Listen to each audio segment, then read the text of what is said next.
faster than a golf cart. How are you? You know what, I was totally certain that nobody was gonna be here. I was like, okay, the show opens at 1, right? And by the time they get in, they're gonna wanna go to the vendors area and buy all kinds of cool swag. Nobody's gonna be there. I love you guys. I'm so happy to be back. We should be singing music in this room, right? I mean, listen to this room. This is a performance room. You hear that echo? Okay, I'm taking you back to the 80s.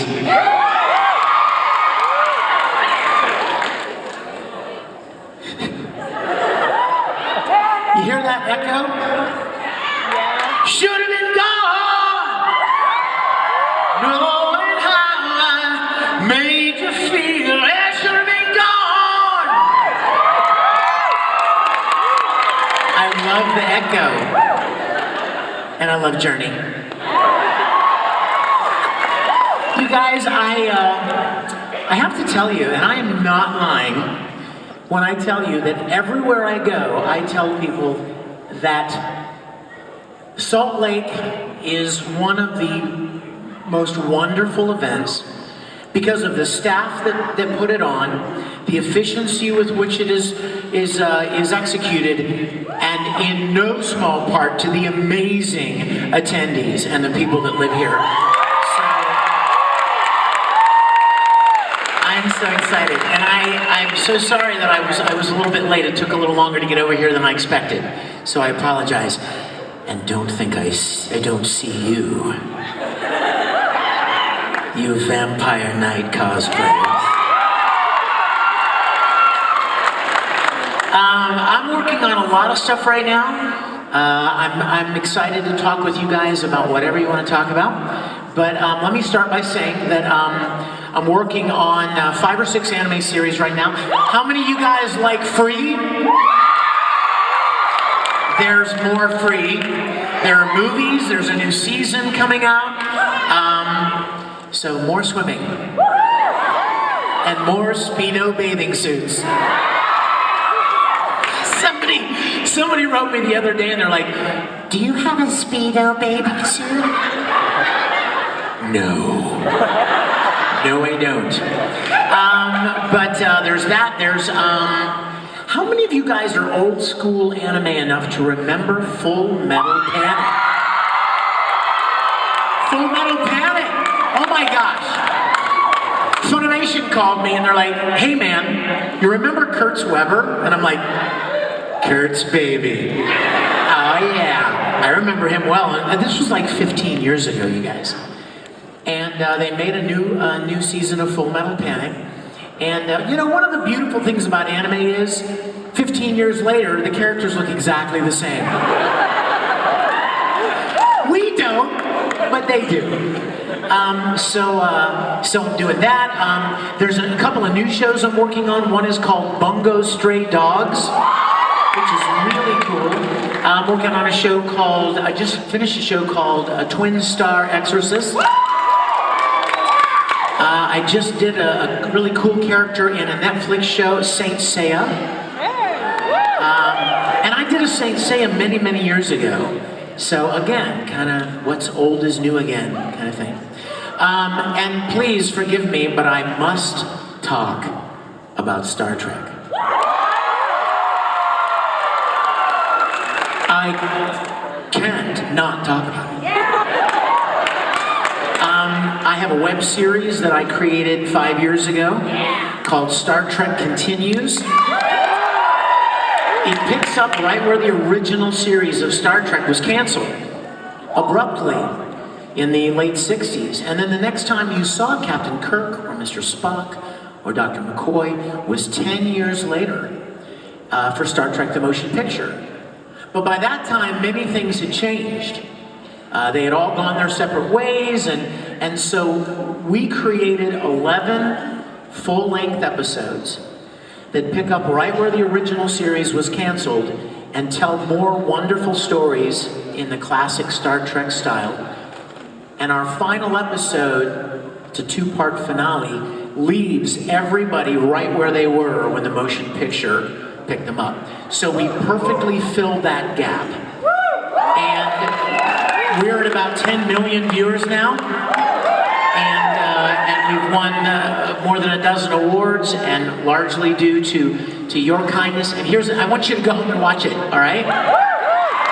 If you have not seen it yet, please check it out. It looks and feels and sounds just like a continuation of the classic Star Trek series. I get to fulfill my childhood dream of playing Captain Kirk. And we have a lot of wonderful people, guest stars from all kinds of great shows. Doctor Who, Battlestar Galactica, Star Wars, Buffy, on and on, Farscape, The Incredible Hulk, all kinds of great actors are involved. StarTrekContinues.com. Now here's the best part. It's free. Not Speedo bathing suit free. The other free. Where you don't have to pay any money. It's all free because we made this out of my childhood nostalgic love for the original series of Star Trek. Everybody has something in their lives that inspired them when they were young to try something creative that they'd never tried before. And I'm sure you guys are no different. I'm looking at people out here who have made their own costumes and have made their own props, or people out here who draw, or write, or sing, any number of things. And I'll bet all of you, just like me, can trace it back to a TV show, or an anime, or something that moved you to try to make a costume, or to try to build a prop, or to try to write a story, or to try to draw a character that you saw that really inspired you in some way. And you tried something for the first time, and you realized that you were really good at it, that God had given you a natural talent for whatever it was. Well, for me, a lot of the things that I do professionally now, I started for the first time. I tried for the very first time because of Star Trek. I went to school and auditioned for school plays when I was 12 and 13 years old because I wanted to act the way and tell stories and move people the way Star Trek moved me. I would sit around in my bedroom. I would lock myself in my room. My mother thought I was dead. She was like, "Victor, are you okay? Say something." And I would sit in there for hours trying to build phasers and communicators and tricorders. And then I would try to make my own uniforms. And my mom knew how to sew. And of course she got so sick of me getting her to make me uniforms that she taught me to use her sewing machine so I could do them myself. But all of these things, went to school, college, and majored in film, started acting, which led to voice acting. So much of what I do today, and even Star Trek Continues, the web series, I directed episodes, I wrote episodes, I edited episodes, I made props, I built sets. All of these things came from that original inspiration from the original Star Trek. So for you, it's probably not Star Trek, but I'm sure all of you have that thing. And if you think about it, you can trace it back to this movie or this TV show or this book. And so I know you understand where I'm coming from. Star Trek was that inspiration for me. So that's why I made this series, and that's why I would be most deeply honored if you'll check it out, okay? Promise? Think you promise? Okay, promise me. And even if you don't like Star Trek, I bet you somebody in your family does. Your dad, your mom, your uncle. your school teacher, your neighbors. Tell people about Star Trek Continues. I'm over-signing. I'm going to be going right back to my table right after this. Lest I forget, I need to tell you, a lot of you guys wrote me, and you asked me if I was going to be bringing any of my music. I've been writing and producing music professionally for twice as long as I've been voice acting. Don't do the math. Carry the one? Yeah, don't do that. But I've been writing and producing music, and I have a lot of great music CDs. I'll have them at the table. I also have a live concert DVD. Now, the reason I have to tell you about this is in no small part to this amazing crane camera right here, this jib arm, and this amazing setting. I was doing a convention years ago that had this kind of amazing AV setup. And I was going to be doing a live music concert. And so I thought, oh my gosh, this would be a perfect time to shoot a concert DVD.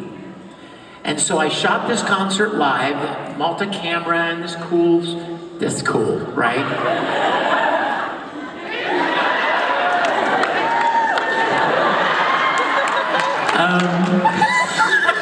What's wrong with me?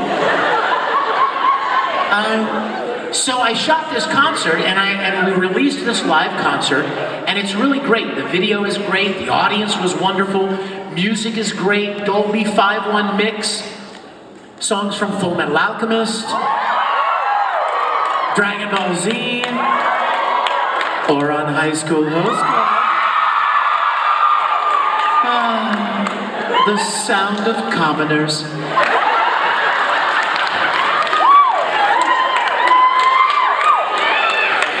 You do know I love all of you poor people. What else? Be an Angel? A lot of great songs and great music on the concert, but there's also something on the concert DVD that I would be remiss not to tell you about. What? I love you. And yes, that is on there as well. Back when we were recording Full Metal Alchemist, I was having so much fun, and I love that show so much. And I wanted to cosplay as Edward. I know you're probably thinking, well, first of all, cut your legs off. Right?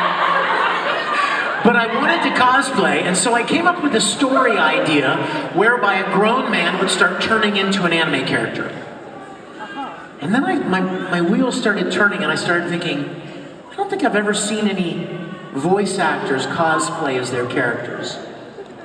So I asked some of the other voice actors if they would like to be a part of this with me, and they all were like, yes, yes. So we got together one weekend in Houston, Texas, and we shot a live action parody called Full Metal Fantasy.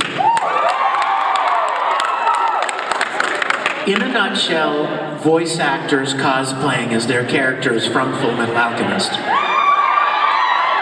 It's never been available, but whenever I would do a live concert performance, I would show it on the big screen, and then I would come out and sit at the piano and sing and play.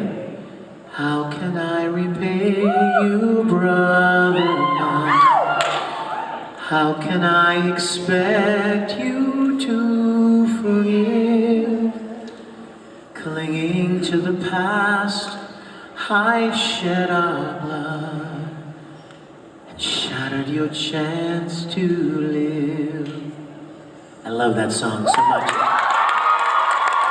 So to play the movie, right? To play the movie and then to do the Brothers theme, and it was really nice.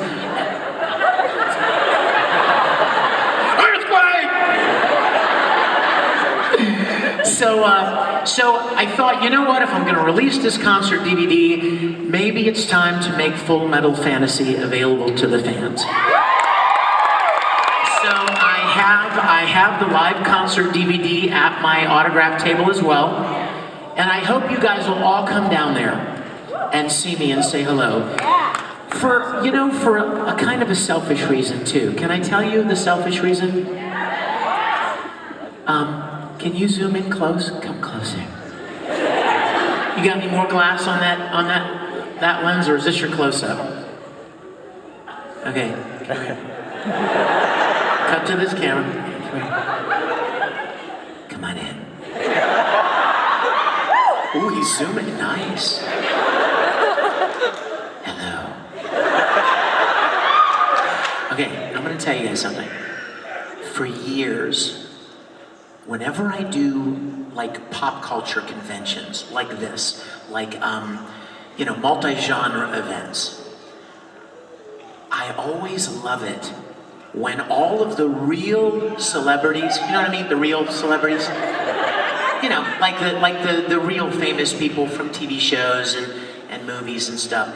I love it when the anime fans turn out en masse. You know what I mean? I love it because all of the other real celebrities are sitting at their table going,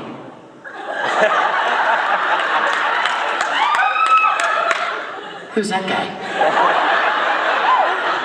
How come there's so many people over there, not at my table? What the hell?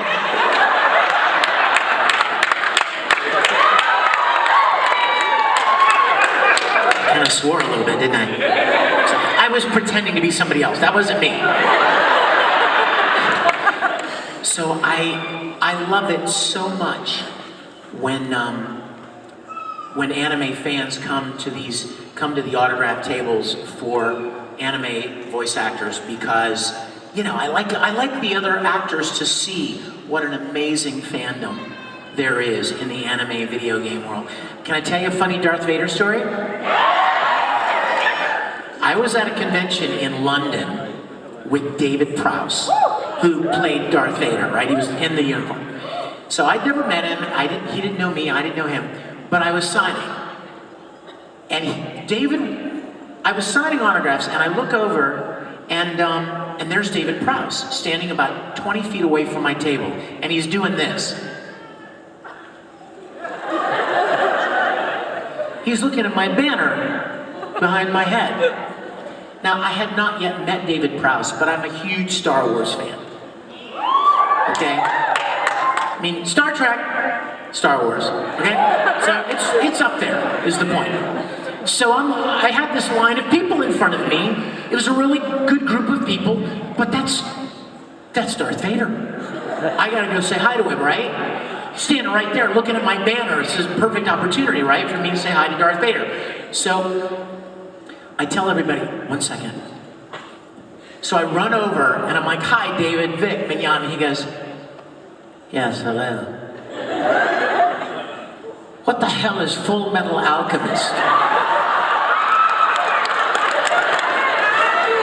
So I stood there for a minute telling Darth Vader about Full Metal. So the moral of the story is, come to the autograph table after and say hello, and let's let all of those other real celebrities see the awesomeness of the anime world. Okay, we need to talk. Like, I want to take questions from. Are you guys? Oh, so we have a question right here. We'll get started talking about anything you want to talk about. But first of all, you have to sing a line from your favorite song. Because this room is just too awesome. You can't not sing in this room, am I right? What's your favorite song?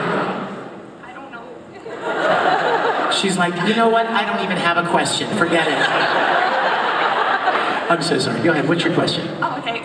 So I was just wondering if you could talk a little bit about the difference of like voice acting and film acting, and how you approach it as an actor, because they're set in That's a very great different question. settings. You know what's interesting is that somebody even came to my table this morning and asked me about this, and I told them we would talk about it here. What's your name? Sarah? Tara. Nice to meet you. Thanks for the question. Almost every voice actor I know has a huge background in stage and theater and training in acting. Because the key word in voice acting is not voice. It's acting. A lot of people can imitate characters or contort their voice in some way that's really funny or cute. But that's really not what voice acting is about. It's about playing a role. At the end of the day, that's why they call it voice acting. Because you're actually acting, you're just doing it in front of a microphone instead of on stage. But think about it. How many of you have ever been in a stage play? Right? Lots of you. Okay. When you're on stage doing a stage play, you have several things at your disposal to communicate your character. Right? First of all, you walk out on stage and you have your costume.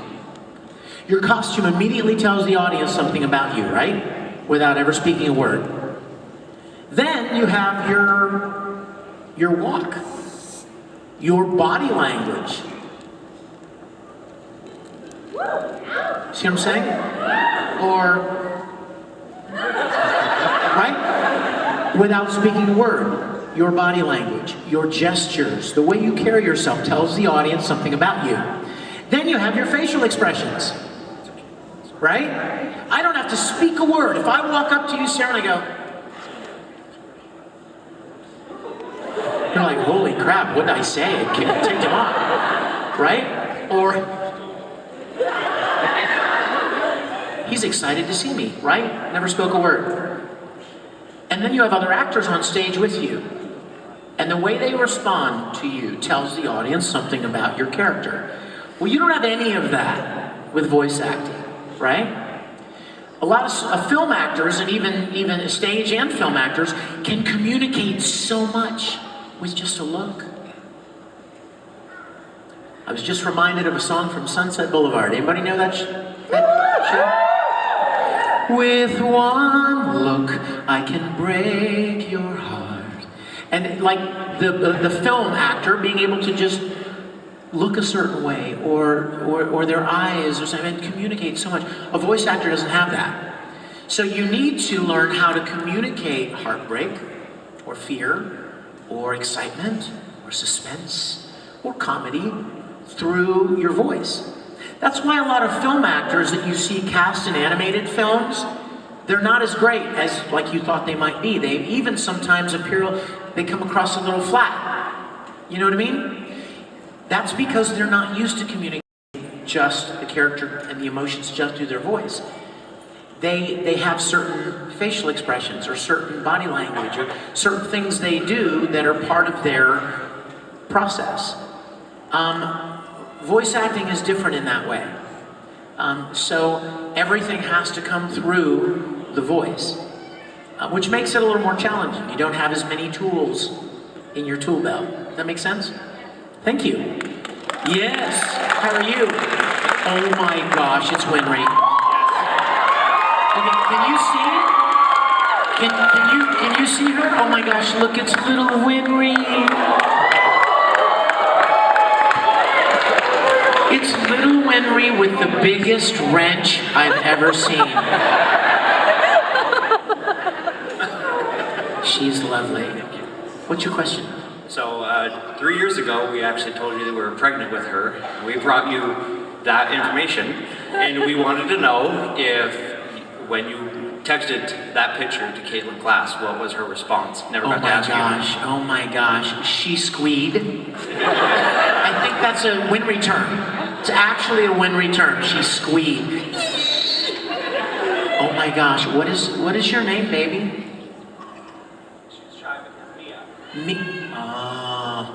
Madonna, Madonna mia, oh, molto bello.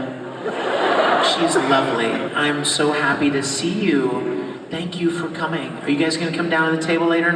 Let me say hi. I'll get another picture and we'll send it to Winry.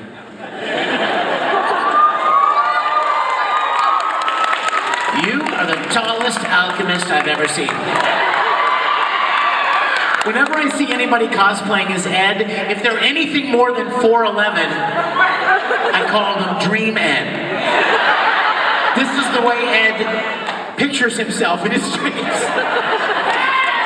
I'm a basketball player. Yes. Okay, so if Edward's color, or if Edward's coat could be any color besides red, what color would you pick and why? Wow. Well, I really like, my favorite color personally is like a real, like that real rich blue. Is it like cobalt? Is that cobalt blue? You know, that real pretty blue, not navy, and you know, but that real pretty blue. And I think it would go great with his hair and his eyes. But then black is cool too. I like black. And you know, that means business.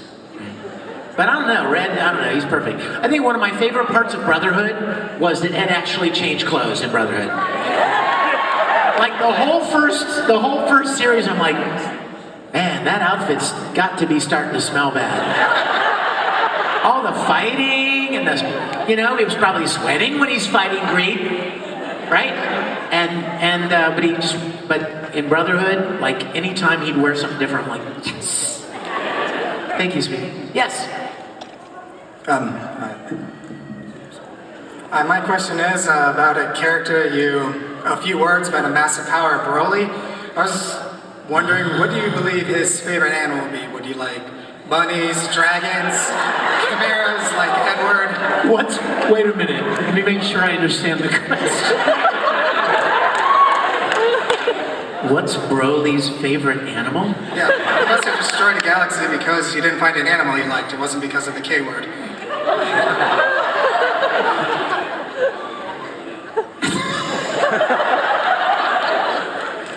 Oh my gosh, have you thought about this much? Like, I'm just wondering, like, do you already have an animal in mind that you think he would really like? I don't see him liking much of anything. You know what I mean? There's something about Broly that just like, he's just, you know what I mean? His favorite animal is the kind that he can crush with one hand. You know what I mean? Like that's the Broly, I think of Broly. But then maybe there would be an animal that would bring out his softer side. Like ferret. No, he would crush a ferret. Or maybe, I don't know. What do you think? A honey badger. I like the way you think, my friend. I'm going with honey badger. Because honey badger don't care. Am I right? Yes, what's your question? Hi, Vic. Can you sing something for us? Shot through the heart and you're too late. You give love a bad name. Represent the older fans. You play my clothes, you play your game, you give love a bad name.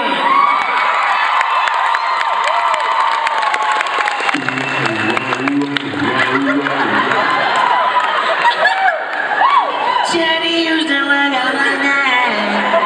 So sorry. It's all right. You are an American hero. I just want you to know that. I love that you did that for me. Thank Representing some of your older fans, okay? I'm 46. you. Woo! With Dive to the Future back in full swing, give us your favorite Rin Haru moment. Hey, where's our tech team here? Are you backstage or are you over there? Is that you guys over there? Do you stream from the internet? Are you able to stream from the internet? One for yes, two for no. No? Are you not able to? Okay, the reason why is because my favorite moment is a live action moment. It's not from the series. You know what I'm talking about, don't you? Okay, I'm just going to tell you the moment real quick. Shortly after we were cast, shortly after the cast was announced for Free, Funimation contacted me and Todd and said, hey, would you guys be willing, just for promotional purposes, to have an actual swimming race? And I was like, heck yeah. And Todd was like, sure. So we got together at a swimming pool in Dallas. Funimation sent a film team, and they shot the race. Go watch. Let's just say chalk one up for the old guy in the room, okay? But check it out. It's online, and it's really fun, and check it out. So that's my favorite moment. Thank you, sweetie. Hi. Hey, I hope you remember. Favorite song? I wouldn't have asked if she wouldn't have done the Bon Jovi thing, but now we're stuck. I can't remember. I hope you remember me. We met like 7 years ago back at the FanX Comic-Con. Oh my gosh, baby. I was like... My brain is nowhere near big enough. I'm so happy to see you again, though. What's your name? Aaron? Hi. I have a question for you. How do you and Todd know Scott McNeil, and where did you meet him? Scott McNeil is a really dear friend, a voice actor. You guys know who Scott is? Scott and I used to do conventions together a long time ago. And what's really funny is that for the first few years that I was doing conventions, people thought I was Scott McNeil. And I didn't know why until somebody showed me a picture. And we are very similar, except that Scott always wears a cowboy hat, and he always wears this red flannel shirt with the sleeves ripped off. So he has kind of this thing that he likes to wear. And I, for years, I knew who he was, but I'd never met him. So when I finally did a convention, I think it was Nandesukan in Denver. He and I were there, and it was the first time I met him, and I actually dressed up just like him. So I could meet him, and we did this whole mirror thing, and I love him to death. So thank you for even mentioning that. That's where I think I met him. Yes, my dear. Oh, you gonna come down and see me later? All right, girl. Hi, Vic. Hi. Nice jacket. Yeah, I know. You would totally be. Yeah, I know. You're jelly. I know. My favorite song is Hello Beautiful, Dan Angel, and Brothers. I love you. Hello Beautiful is one of my songs. Thank you. My question is, you Hello, done... my beautiful. I'm gonna serenade you, is that okay? Yeah? Seems I just can't stay away. I feel very long, and I love everything this strong. I'm jumping in the chorus. Cause I love you. And I need you. I long to hold you in my arms again. Are you guys singing out there? Really?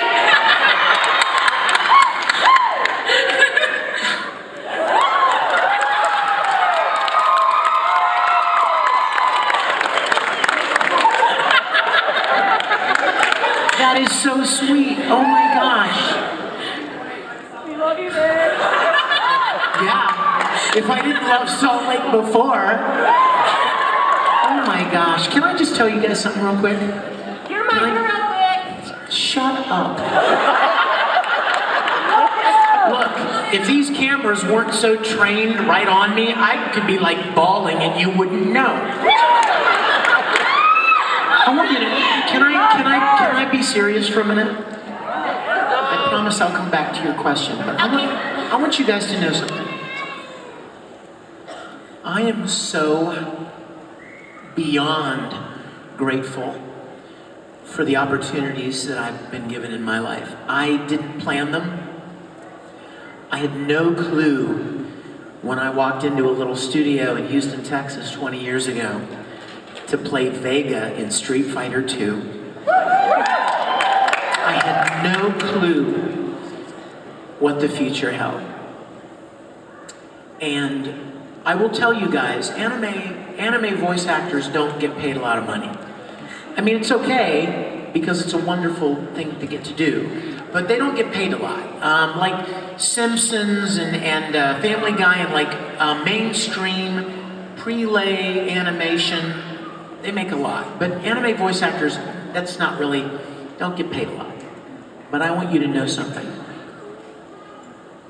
I am so grateful to God for the opportunities that I've been given. You have no idea.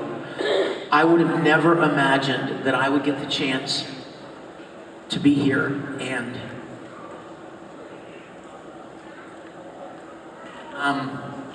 to hear you sing a song that I wrote in the privacy of my home years ago.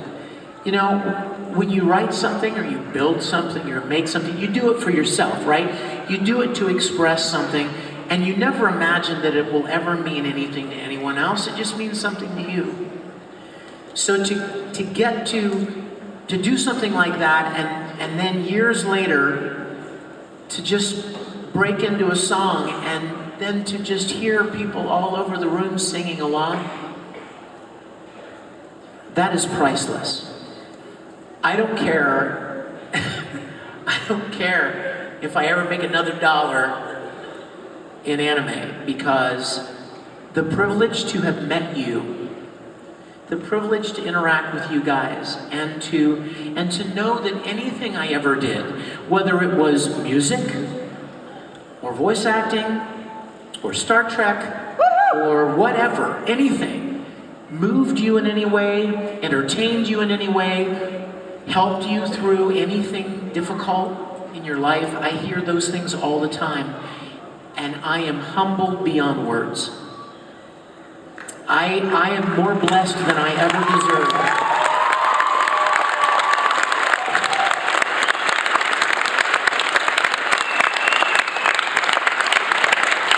So I want you guys, I love you guys so much, and I'm so grateful for you and your kindness and your support of the work that I've done over the years. I want you to know that. I want you to know that I do as many events as I do because I want to meet you guys and interact with you. So I'm so very, very grateful. I could never have imagined the things that happened. You know what? I'm like, you guys just don't get it. When I was a kid, I would go to conventions like this as a fan. I would wear costumes that I made, and my mom would drop me off because she wasn't going to go. She would literally drop me off at the curb and say, I'll be back at 6 p.m. And I would go, and I would get to meet people who inspired me, you know? So, there really aren't any words to thank you guys enough for being a part of this amazing journey. Thank you. Thank you so much. Everybody give a huge round of applause for Vic. Am I out of time? I promised you 10 seconds. 10 seconds. Question. Go ahead. What was your question? My question is, in all the animes you've done, do you rather be a good guy or a bad guy? Oh. Well, you know what? Bad guys are always a lot of fun to play because most of us aren't really bad guys, right? I mean, acting, the fun of acting is playing a character that is not you, right? So it's always fun to play a bad guy because it's different from your normal personality. But hey, you know, you gotta love the heroes as well. You know, Ed is kind of a broken hero, right? Ed's kind of a flawed hero. He's a good guy, but he screws up, but he gets back up and keeps pressing forward. And that's the beauty of that show, right? You guys, I'm heading back to my table. Have a wonderful weekend. I love you. Wait, I have a story. So this morning, I had to meet Dan Farr, and I was going to a meeting, and guess who comes walking by, just left the gym. He's in his this tight tank top and shorts. He's even better looking up close, guys. Give a huge round of applause for Vic.